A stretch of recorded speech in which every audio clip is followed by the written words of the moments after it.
तो विपक्षी हो या मोदी के जो विरोधी हैं या मोदी के जो आलोचक रहेंगे, वो चाहेंगे कि इसमें जितना ज़्यादा से ज़्यादा मोदी जी को अनकंफर्टेबल फील करवाया जाए, जितने से ज़्यादा उनकी गर्दन को हाथ में लिया जाए उतना अच्छा है। लेकिन भाई इतना आसान नहीं है। तो आप लाख चिल्लाते रहिए, इससे चिल्लाहट से कुछ नहीं होता है। वास्तविकता जो है उसको हमें स्वीकार करना पड़ता है। और कभी कभी आदमी अपनी जब हैसियत या औकात से ज़्यादा उड़ने की कोशिश करता है तो उसके पर कतर लिए जाते हैं, और राजनीति के अंदर तो बड़े बेरहमी से। नमस्कार, नमो नारायण। आज वीडियो बनाने का कोई शेड्यूल भी नहीं था और ना कोई इस तरह का कोई कारण, क्योंकि अमावस्या की पूजा वगैरह में व्यस्त होना पड़ता है। लेकिन ट्विटर पर इतनी चहल पहल और सोशल मीडिया में इतनी उथल पथल है कि शुभचिंतकों के फ़ोन आने लगे कि आपके मोदी जी खतरे में हैं, मतलब मोदी जी ट्रैप्ड। तो मैंने कहा क्या कहना चाहते हो?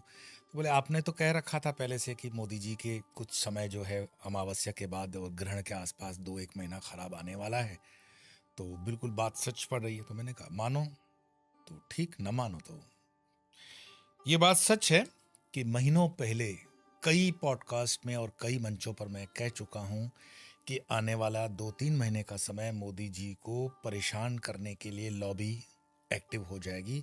और उसको कुछ लोग डीप स्टेट भी कहते हैं। डीप स्टेट क्या होता है? डीप स्टेट का मतलब ये हाइपोथेटिकल है, कंस्पिरेसी है ना, किसी के खिलाफ कोई योजना बनाना, या गवर्नमेंट विद इन गवर्नमेंट। तो डीप स्टेट समझ लेना कि कुछ टॉप गवर्नमेंट के ऑफिशियल्स जब सरकार के समांतर कोई तंत्र चलाते हैं या उस तंत्र को चलाते हुए सरकार के वरिष्ठ मंत्रियों को सुझाव देते हैं, तो वो सुझाव राष्ट्र के हित में भी हो सकते हैं और अहित में भी हो सकते हैं। इन दिनों जो पिछले 3 दिनों से ट्रेंड चल रहा है ट्विटर पर कि मोदी जी को फंसाया गया है या मोदी जी को धोखा दिया गया है, तो वो कौन हो सकते हैं? तो बिल्कुल सपाट अपने विषय पे ही आते हैं कि देखो भाई, आप मानो न मानो, विधि है, विधान है, विधाता है। ये होने वाला था, ये मैंने आध्यात्मिक तरीके से बताया। कैसे होगा उसकी योजना परमात्मा ने आपके सामने रखी है।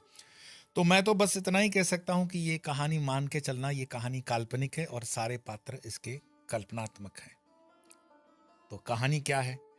कहानी ये है कि जब ऑपरेशन सिंदूर होता है, ऑपरेशन सिंदूर की रिजल्ट हम हर भारतीय को पता है कि हमने उसको बहुत लिमिटेड टाइम के अंदर पाकिस्तान को धूल चटा दी, और मोदी जी ने जैसे कहा कि फिर उसका सीज फायर भी हमने किया। तो उसका क्रेडिट लेने में मोदी जी ने बहुत समय लगाया क्या, ऐसा कहने वाले कहते हैं। और जब क्रेडिट लिया हमने ऑफिशियली, जब प्रधानमंत्री मोदी जी ने पार्लियामेंट में आकर के खुले शब्दों से कहा कि किसी भी विश्व के नेता ने हम पर कोई दबाव या फोन करके ये नहीं कहा कि सीज फायर करो, ये हमने किया है। उसके बाद हमारे अंकल ट्रंप चिढ़ जाते हैं और भारत के ऊपर टैरिफ का कार्ड खिलना लगते हैं, और अब तो ये टैरिफ का कार्ड सैंक्शंस की तरफ बढ़ रहा है। तो ये आपस में कैसे जुड़े हुए हैं? ये सब चीज़ें आपस में जुड़ी हुई हैं।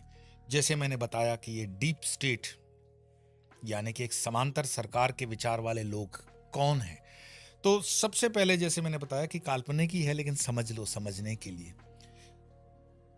हमारे प्रधानमंत्री मोदी जी के विश्वस्त और खास व्यक्ति कौन हैं? तो 2 व्यक्तियों के नाम आते हैं। एक है हमारे सुरक्षा सलाहकार आदरणीय, माननीय, वंदनीय अजीत डोभाल जी, और दूसरे हमारे फॉरेन मिनिस्टर जयशंकर जी। पूरे ऑपरेशन सिंदूर के अंदर बहुत सक्सेसफुल स्टोरी होने के बाद कल्पना कीजिए कि डोभाल जी आए प्रधानमंत्री मोदी के पास और सुझाव दिया कि हम इसको क्लेम कर लें, सक्सेस को, कि हमने जो किया है वो हमने अपने बलबूते किया हुआ है। लेकिन फिर कल्पना कीजिए कि जयशंकर जी आकर मोदी जी को कहते हैं कि नहीं सर, अभी इतनी जल्दबाजी करने की क्या जरूरत है, समय आएगा तब हम क्लेम कर लेंगे। मोदी जी ने दोनों पर विश्वास कर लिया और थोड़ा ज्यादा विश्वास जयशंकर पर किया, क्योंकि वो फॉरेन मिनिस्टर हैं, एक उनकी अपनी क्रेडिबिलिटी है, काफी अनुभव भी है। तो उन्होंने विश्वास करिए या जो भी स्थितियां थी उसको क्लेम करने में थोड़ा टाइम लगा दिया। तब तक विपक्ष वगैरह जो थे वो हल्ला हो करने लगे कि भाई हकीकत क्या है वो सामने आने लगी। अब जो आप ट्रेंड देख रहे हो ट्विटर पर कि मोदी जी के साथ धोखा हुआ, और धोखे में कौन कौन फिर पिक्चर में आ जाता है, पिक्चर में आ जाते हैं जयशंकर के बेटे, जो इन दिनों अमेरिका में तो हैं ही, लेकिन वो जॉइंट होते हैं अंबानी की ORF ऑर्गेनाइजेशन से, यानी ऑब्जर्वर रिसर्च फाउंडेशन। ये चेहरा शायद अभी ना पहचाने, लेकिन अब सरनेम से पहचान लें। नाम है इनका ध्रुव जयशंकर। बोले इससे क्या फर्क पड़ गया? डॉक्टर एस जयशंकर के सुपुत्र हैं ये। इससे क्या फर्क पड़ गया? ये ORF फाउंडेशन में नौकरी करते हैं। ORF फाउंडेशन में क्या नौकरी करते हैं? ये ORF के अमेरिका में प्रतिनिधि हैं। यानी कि ORF रिसर्च फाउंडेशन अमेरिका से क्या थॉट लेगा या अमेरिका से क्या थॉट ORF तक आएगी, ये काम ध्रुव जयशंकर करते हैं। Dhruv Jaishankar is a non-resident fellow at Lowy Institute and director of US initiative at Observer Research Foundation in New Delhi. Previously, he was fellow in foreign policy studies at Brookings India in New Delhi and Brookings Institute at Washington DC. इनके बारे में अगर आप जानकारी निकाल कर आते हैं तो पता चलता है कि आप काफी सारे न्यूज पत्र पत्रिकाओं में लेख भी लिखते हैं। ORF में इनकी नियुक्ति हेडलाइन कुछ यूं बनती है कि जयशंकर के बेटे ने ORF का हेड ऑफ US इनिशिएटिव के पद पर ज्वाइन किया है। यह खबर पुरानी है, लेकिन तार जब जुड़ेंगे तो दूर तक जाएंगे। खबर बनती है कि फॉरेन मिनिस्टर जयशंकर के बच्चे ने ORF वाशिंगटन ऑफिस को हेड किया है, वहां जाकर ज्वाइन किया है। ORF बोले तो रिलायंस का ऑफिस अमेरिका में, उसे हेड कर रहे हैं हमारे विदेश मंत्री के सुपुत्र। अब इससे क्या तार निकलता है, चलिए और जोड़ते हैं। जो व्यक्ति थोड़ा बहुत करंट अफेयर्स में ध्यान नहीं रखते हैं उनके लिए थोड़ा हो सकता है ये डिफिकल्ट हो, लेकिन थोड़ा सा दिमाग को कसरत दोगे तो ये सारी चीज समझ जाओगे कि खेल क्या होता है। तो कल्पना कर लीजिए कि मोदी जी ने जयशंकर की बात मान ली, तो जयशंकर की बात मानने के पीछे क्या था कि जयशंकर जी को हो सकता है उनका बेटा बोल रहा हो कि पापा थोड़े टाइम मोदी जी को बोल दीजिए ना, शांत रहिए, क्योंकि रशिया से जो तेल ले रहे हैं ना हम लोग, वो अंबानी जी ले रहे हैं और अंबानी जी बेच रहे हैं अमेरिका को, तो इनके बोलने से वो व्यापारिक संबंध खराब हो सकते हैं। तो जयशंकर के बेटे जयशंकर को क्यों बोल रहे थे? क्योंकि जयशंकर जी के बेटे एक मुलाजिम है, ऐसा कहा जाता है सोशल मीडिया पे, अंबानी के लिए। अंबानी के ऑर्गेनाइजेशन ऑब्जर्वर रिसर्च फाउंडेशन, ये सोशल मीडिया पे लिखा हुआ है, और ये सारी चीजें जो हैं आप इसको कंफर्म भी कर सकते हो गूगल के माध्यम से।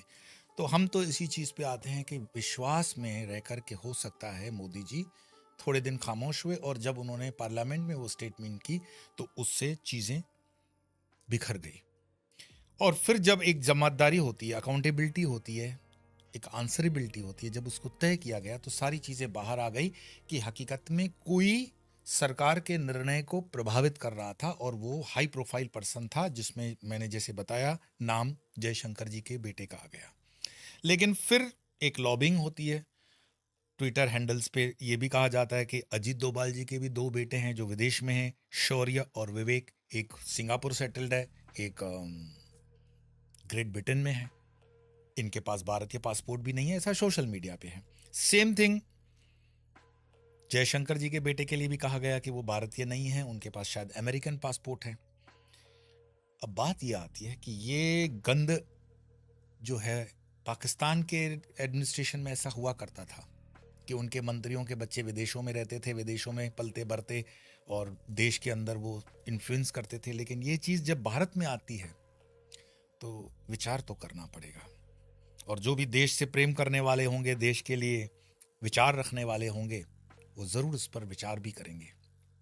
वैसे एक शेर है कि उस मुल्क की सरहद को कोई छू नहीं सकता जिस मुल्क की सरहद की निगहबान है आंखें। अगर हमारा इंटेलिजेंस, अगर हमारी एजेंसी सतर्क हैं तो एक व्यक्ति के नुकसान करने से कोई देश का नुकसान होना संभव नहीं है। पर हाँ, इस चीज़ को भी हम नकार नहीं सकते हैं कि पिछले दिनों रायसीना, आपने नाम सुना होगा, रायसीना मतलब बहुत जो सेमिनार्स होते हैं दिल्ली की राजधानी में, हमारे रायसीना डायलॉग्स, और दुनिया भर के इसमें जो आते हैं नेता, वो अपनी राय रखते हैं और एक जिसको कहते हैं ना नैरेटिव बनाते हैं। नैरेटिव बनाना मतलब जिस ओर आप अपने विचार को बहाओगे, दुनिया उसके पीछे बहेगी। नैरेटिव सेट करता है, जैसे मीडिया नैरेटिव सेट करता है, गोदी मीडिया, दोबी मीडिया नैरेटिव सेट करता है। कोई मोदी के पक्ष में सेट करेगा, कोई मोदी के विरुद्ध में करेगा। आजकल social media, media, electronic media, ये सारे पेड मीडियाज हैं। मैं किसी का भी नाम इसीलिए नहीं ले रहा हूं क्योंकि जो दर्शक है वो इंटेलिजेंट है, उसको पता पड़ जाता है, वो निचोड़ ले लेता है कि कहाँ हमको क्या समझना है, क्या सीखना है। तो आप लाख चिल्लाते रहिए, इससे चिल्लाहट से कुछ नहीं होता है। वास्तविकता जो है उसको हमें स्वीकार करना पड़ता है। तो रायसीना डायलॉग के जो ऑर्गेनाइज करने वाले थे वो हैं ORF ऑर्गेनाइजेशन, अंबानी की। तो ये ORF ऑर्गेनाइजेशन, इसको कहते हैं थिंक टैंक। ये 1990 में आई थी और इसी थिंक टैंक को क्रेडिट जाएगा जिन्होंने एक भारत के विषय में जो नैरेटिव सेट किया 1990 से लेकर के 2000 के बीच में, जिसने मदद दी भाजपा को सरकार बनाने में। ORF का उसमें बहुत बड़ा योगदान माना जाता है। लेकिन आज जो डायलॉग के लिए जो भी उनकी फंडिंग वगैरह होती है, तो क्या उससे कोई नैरेटिव सेट हुआ? या ये मान सकते हैं कि जैसे मान लीजिए इस देश के अंदर कोई हमारे विचार के विरुद्ध के लोग भी हैं, जॉर्ज सोरोस जैसे, क्या उनके हाथों में ये ऑर्गेनाइजेशंस काम करके हमारे देश को नुकसान कर रही हैं क्या? थोड़ा सतर्क हमें भी रहना पड़ता है। जिस जयशंकर जी के बेटे ध्रुव जयशंकर की मैं बात कर रहा हूँ, उनके तार इस चीज से जुड़ते हैं मतलब उन्होंने कहीं ना कहीं कुछ इन्फ्लुएंस किया है, ऐसा सोशल मीडिया में हवा चल रहा है। भगवत गीता के अंदर है कि जहां पर धुआं है तो अग्नि के होने के प्रमाण हैं। तो आप समझदारी हैं। और जहां मैंने कहा कि जिस मुल्क की आंखें खुली रहती हैं सरहद पर, उस पर कोई दुश्मन अटैक नहीं कर सकता है, तो उसका एग्जाम्पल ये मानो कि पिछले दिनों उपराष्ट्रपति धनखड़ जी अपना त्याग पत्र दे करके शांत बर्फ में लग जाते हैं। उनको किसने कहा त्याग पत्र देने के लिए? कोई नहीं जानता। उन्होंने त्याग पत्र क्यों दिया? बोले स्वास्थ्य खराब हो गया। और अंदर की खबर जो अनऑफिशियली जिसको बोलते हैं हेर एंड से पे, ये है कि धनखड़ जी लॉबी कर रहे थे सरकार को तख्ता पलट की। उन्होंने एक विपक्ष के बड़े नेता के साथ घर पर चाय पे चर्चा की और उसको कहा कि आप चंद्रबाबू नायडू को जरा समझाइए, बाकी का काम हम कर लेंगे। कहने वाले ऐसा कहते हैं कि जब ये बात चल रही थी तो कोई चाय पड़ोस रहा था और चाय पड़ोस वाले ने चाय पड़ोस दी। मतलब इंटेलिजेंस अपना काम करती है। धनखड़ जी बुरे फंस गए और कहना नहीं चाहिए लेकिन बड़े बेआबरू होकर तेरे कूचे से हम निकले। एक उपराष्ट्रपति आज तक ये बता नहीं पा रहा है कि उसने क्यों त्याग पत्र दिया। स्वास्थ्य वगैरह तो आप भी समझ लेते हो, लेकिन जहां जहां राष्ट्र की सरकार को नुकसान होगा, राष्ट्र को नुकसान होगा, एजेंसियां अपनी काम करती हैं। और कभी कभी आदमी अपनी जब हैसियत या औकात से ज्यादा उड़ने की कोशिश करता है तो उसके पर कतर लिए जाते हैं। और राजनीति के अंदर तो बड़े बहरेमी से।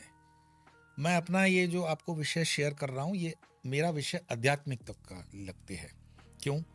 मैंने कहा, ये मैंने महीनों पहले आपको कहा था कि ये विधि विधान और विधाता खेल खेलेंगे।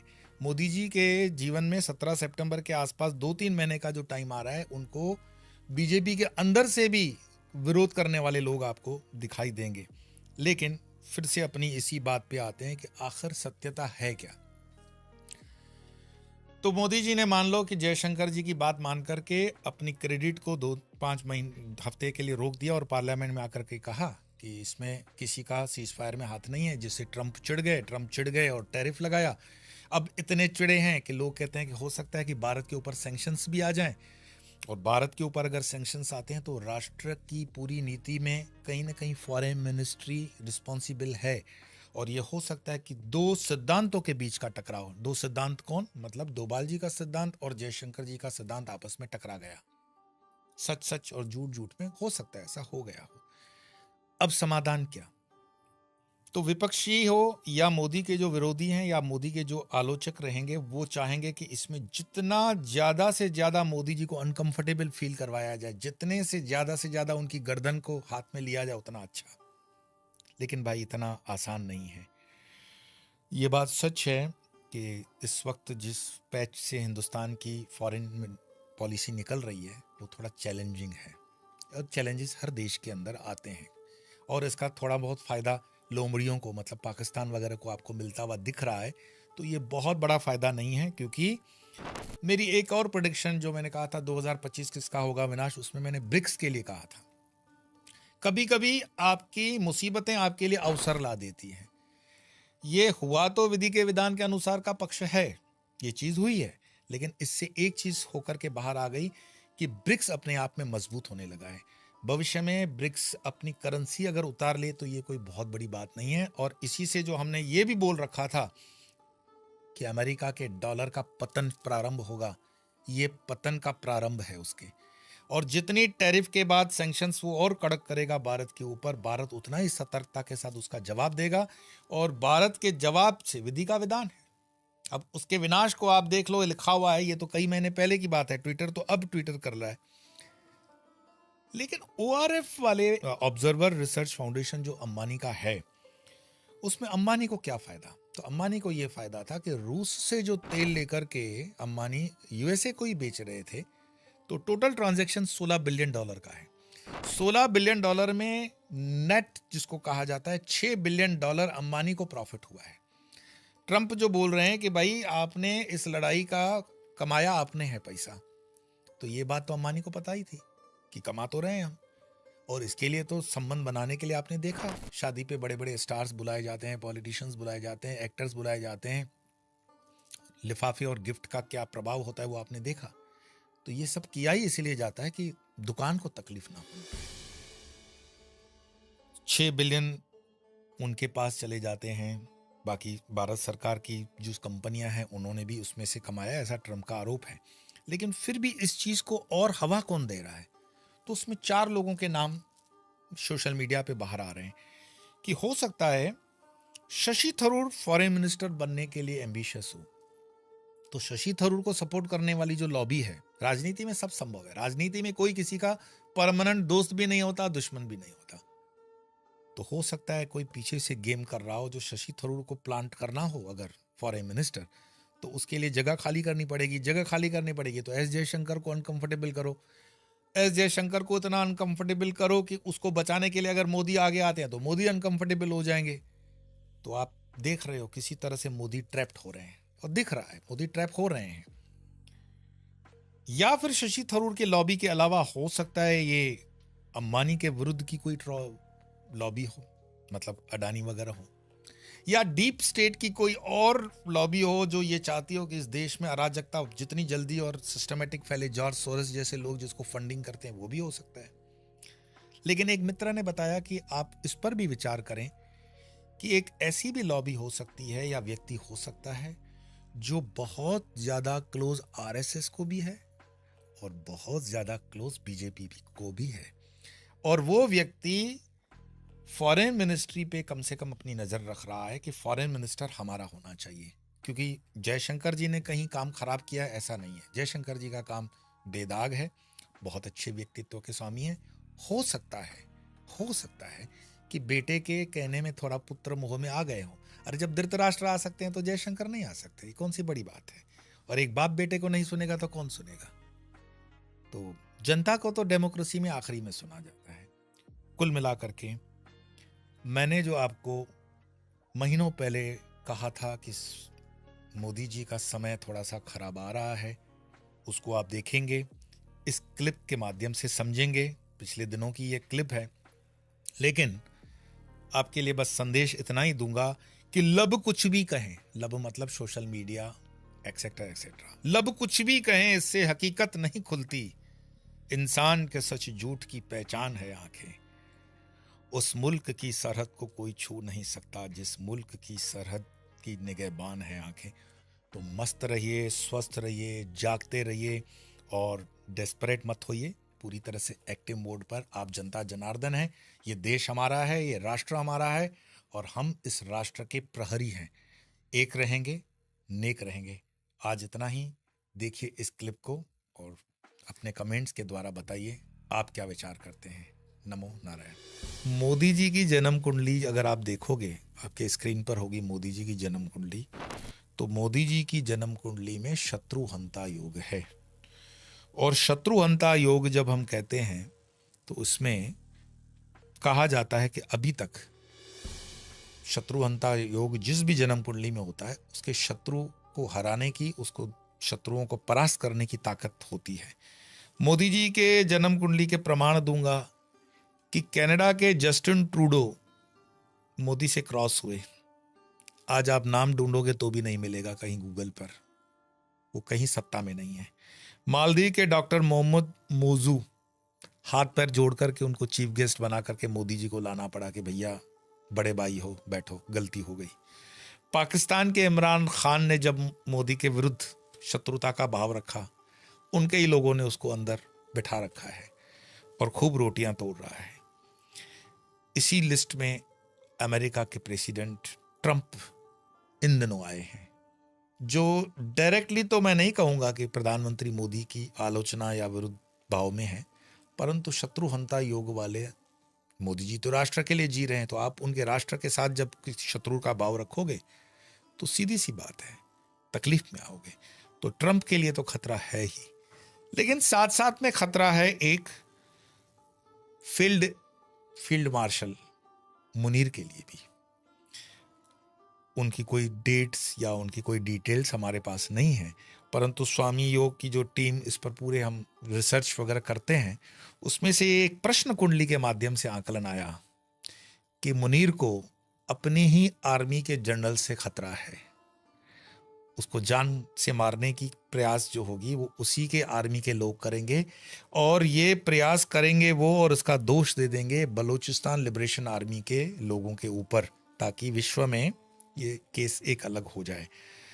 यस, पाकिस्तान के मुनीर को जान का खतरा है, और एक बार अगर ये डील सेटल हो जाती है तो पाकिस्तान और भारत के रिश्ते कुछ और हो जाएंगे। लेकिन अभी भी मैं कहूँ, सिंदूर जो ऑपरेशन है उस पर पूर्ण विराम नहीं है, अर्धविराम है। जाते जाते भी लोग कई गलतियां कर ही लेते हैं जगत से, क्योंकि भगवान चांस तो देता है, लेकिन वो चांस सब ले पाए ये जरूरी नहीं है। कुल मिलाकर के भारत के लग्न कुंडली में जो है, भारत के लग्न में राहु की कुंडली है, और पाकिस्तान की अगर कुंडली देखेंगे तो कंपैरेटिवली पाकिस्तान वीक कुंडली से है। तो जो मैंने आपको कहा, थंबनेल में आपने देखा, सितंबर 17 डेड और अलाइव। मोदी जी से अगर कोई ये समझे कि वो जीत जाएगा या मोदी जी कहीं कमज़ोर पड़ रहे हैं, तो ये गलती मत करना। कभी कभी शेर आगे चल कर के थोड़ा पीछे देख लेता है, उसको कहते हैं से अवलोकन। और अगर शेर पीछे देख ले तो 100% वो अटैक करता है। तो शेर जब जा रहा हो तो उसको छेड़ते नहीं हैं, अगर उसने पीछे देख लिया तो वो अटैक करता है। हाँ, स्वास्थ्य को लेकर के जैसे मैंने उनको कहा कि बाकी मंगल उनका जो सेनापति है बड़ा मजबूत है। 2027 तक वो अपनी मर्जी से किसी को नेतृत्व देंगे तो देंगे, उनको हटाना नामुमकिन है। उनके लिए लॉबी बनाने के लिए भले ही बीजेपी के अंदर से आवाज़ें आएं, पर वो सक्सेस नहीं होंगी। और मोदी जी बिल्कुल इस राष्ट्र को नेतृत्व दे रहे हैं, और उनके ही नेतृत्व में ये देश अपने सर्वोपरि ऊंचे स्थान तक पहुंचेगा। इन्हीं शुभकामनाओं के साथ, इन्हीं प्रार्थनाओं के साथ आज इतना ही। फिर मिलेंगे, तब तक के लिए नमो।